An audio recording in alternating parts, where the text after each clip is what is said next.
So మీరు ఆయనతో పాటు ఎన్నికల ప్రచారంలో వెళ్తున్నప్పుడల్లా మీరు ఏం గమనించారు? ప్రజల నుంచి స్పందన ఎలా ఉంది? ఈసారి ఎన్నికలు ఎలా ఉండబోతున్నాయి ఏంటి?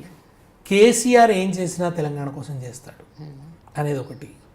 కేసీఆర్ తెలంగాణకు మంచి చేస్తాడు తప్పకుండా, రానున్న రోజులు మంచిగా ఉంటాయి.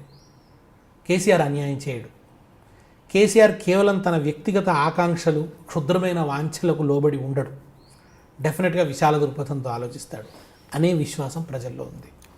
చిన్న చిన్న కన్ఫ్యూషన్స్ ఎవరిలో వస్తున్నాయంటే ఈ సెమీ ఇంటలెక్చువల్ ఏదో ఈ కాయగూరకుడు సంఘాలు అంటారు, అట్లా ఏదో రసబండల దగ్గర కూర్చొని మాట్లాడి ఏదో టీవీ చేత ఇన్ఫ్లుయెన్స్ అయిపోయే ఈ సెక్షన్ ఒకటి ఉంటుందండి.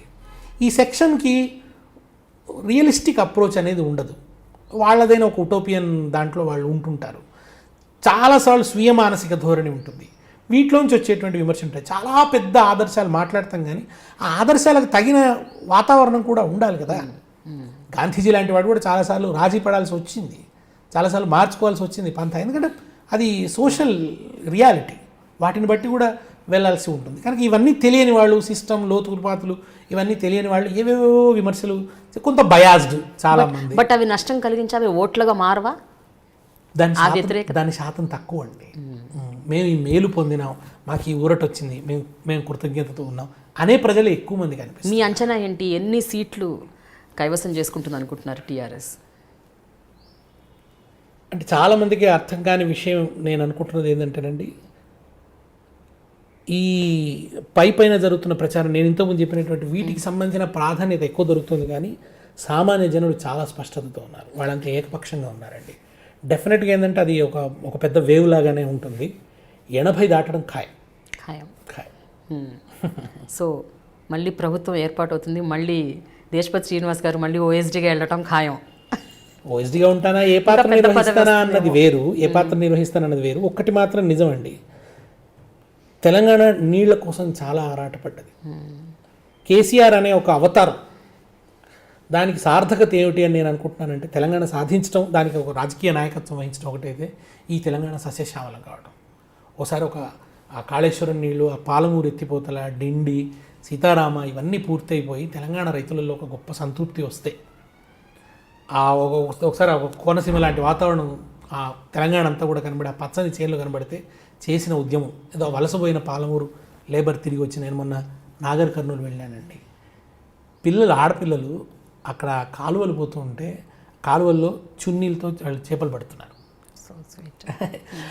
ఈ సన్నివేశం చూసినందుకు నాకు సంతోషం అనిపించింది. తర్వాత అక్కడ నాకు జయప్రకాష్ అని ఒక కళాకారుడు ఉన్నాడు, దళిత్ కళాకారుడు.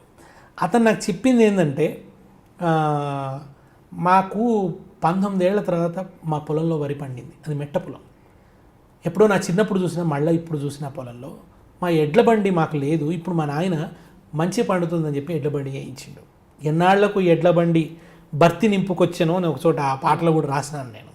ఎండిపోయిన చిలకలు చేనులయ్యి మురిసాను, ఎన్నాళ్లకు ఎడ్ల బండి భర్తీ నింపుకొచ్చాను.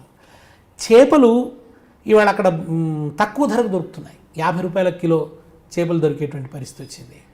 తర్వాత ట్రాక్టర్లు పెరిగినాయి, దాని వెంట ఆటోమొబైల్స్ పెరిగినాయి, మెకానికలు పెరిగినారు. ఇదంతా ఒక గొలుసు. ఆ జీవన వికాసం అనేది వాళ్ళు అక్కడ వస్తుంది. 70,000 ఎకరాలకు వనపర్తిలో నీళ్ళు వచ్చినాయి. ఆ సంతృప్తి అనేది ప్రజల ముఖాల మీద కనిపిస్తుంది. అక్కడ వెళితే వాళ్ళు చెప్తున్నారు. తిరిగి అవన్నీ రికార్డ్ చేయాలండి. హరీష్ గారు ఒక మాట చెప్పారు చూడండి, తెనుగు రాములు అని ఒక రైతు, ఆయన వలసపోయాడు పాపం. ఆ వలసపోయిన ఆయన వస్తే ఒకసారి ఆయన అడిగాడు, మళ్ళీ నువ్వు పోతావా ఉంటావా మరి ఊళ్ళో అంటే, ఎందుకు పోతా, నీళ్లు ఫుల్లు, కరెంటు ఫుల్లు, చేపలు ఫుల్లు, ఇది ఎందుకు పోతా అన్నాడు ఆయన. అట్లనే నేను ఇటు సింగూరు నీళ్ళు వస్తున్న ఆందోళనకు వెళ్ళాను అనమాట. ఆందోళనకు పోతే ఆ రోజు హరీశ్రావు గారు ఏదో మాట్లాడన్నారు, నేను ఆయన వెంట ఉన్నాను. ఒక రైతు దగ్గర పోయాను, ఆ ధాన్యం పండింది, ఆ కుప్పంతా పెట్టి వాళ్ళు ఉత్సవం చేస్తున్నారు, పండుగ లెక్క చేసుకుంటున్నారు. అక్కడికి పోతే అతనితో ఏమన్నాడంటే, నీకు ఈ మొదటి పంటకు నీళ్ళు వచ్చాయి కదా, రెండో పంటకు కూడా నీళ్ళు ఇస్తావు, నువ్వేం రందిపడకు అని నేను అన్నాడు. అని ఇక నువ్వు మొగులు దిక్కు చూడాల్సిన అవసరం లేదు అన్నాడు హరీష్. అనగానే అతనేమన్నాడు తెలిసిన, మొగులు దిక్కు ఎందుకు చూస్తా, నీ దిక్కు చూస్తా అన్నాడు. So nice confidence. అది ఇవాళ రైతుల్లో వస్తున్నటువంటి ఒక కాన్ఫిడెన్స్. అది సంతృప్తిగా ఉంది. పోరాటం చేసినందుకు ఆ ఫలితం దక్కిందండి. రేపు ఆ నీళ్ళు వచ్చి పూర్తిగా సస్యశ్యామలం అయిపోయిన తర్వాత ఏ రకమైన జీవితమైనా ఉండనివ్వండి, బాధ లేదు. కేసీఆర్ గారు కూడా అదే అంటున్నారు. ఆ తర్వాత హాయిగా ఫామ్లో కూర్చొని పద్యాలు రాసుకుందామా, మనం పాటలు రాసుకుందాం, ముందైతే జనానికి ఈ రిలీఫ్ రావాలి. అది జరిగేంత వరకు కేసీఆర్ ఉండాలి.